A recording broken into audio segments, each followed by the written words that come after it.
Ռուսաստանն է ատամներն է կրճտացնում, եւ Սոլովյովի այդ հայտարարությունը հենց կապված է դրա հետ, իրենք գիտեն, չէ, որ Միրզոյանը գնալու է,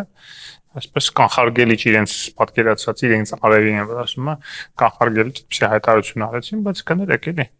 Այդ հատուկ ռազմական գործողությունը SV կոչվածը, որով ինքը սպառնում էր Հայաստանին, իրենք արդեն իրականացրել են Հայաստանում եւ Արցախում 20 թվականին։ Մի հատ 20, մի հատ 23 թվականին։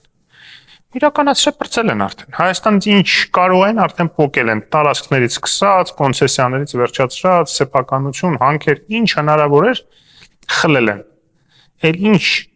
պետք է անեն, էլ ինչ միջոցներով, ինչ քաղաքական ռեսուրսներով պետք է անեն, եթե նույնիսկ Ադրբեջանը արդեն ինչ որ իրեն պետք է ստացա բրծավ եւ հիմա Ռուսաստանից երեստեքեց, գցեց ըստ էության Ռուսաստանի, որի հետ հանցակից էր 20 թվականին իր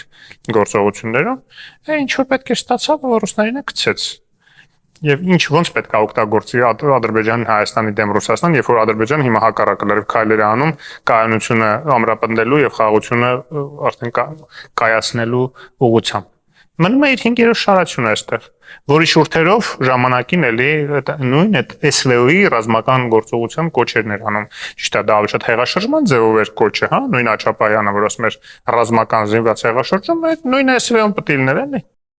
Նույն այդ ռուսական ազդեցության տակ գտնվող գեներալներին բաներին չէր կոչանում, նույն Ռոբերտ Քոչյանը, Սերժ Սարգսյան չէր համոզում, որ ձեր ազդեցության տակ գտնվող մի հատ գեներալ չունեք, որ կարողանաք ռազմական գործողություն իրականացնեք, հա, հեղաշրջում իրականացնել։ Դա էլի իրենց պատկերացած SVO-ն չէր, չի ստացվում իրանց մոտ եւ չի ստացվել։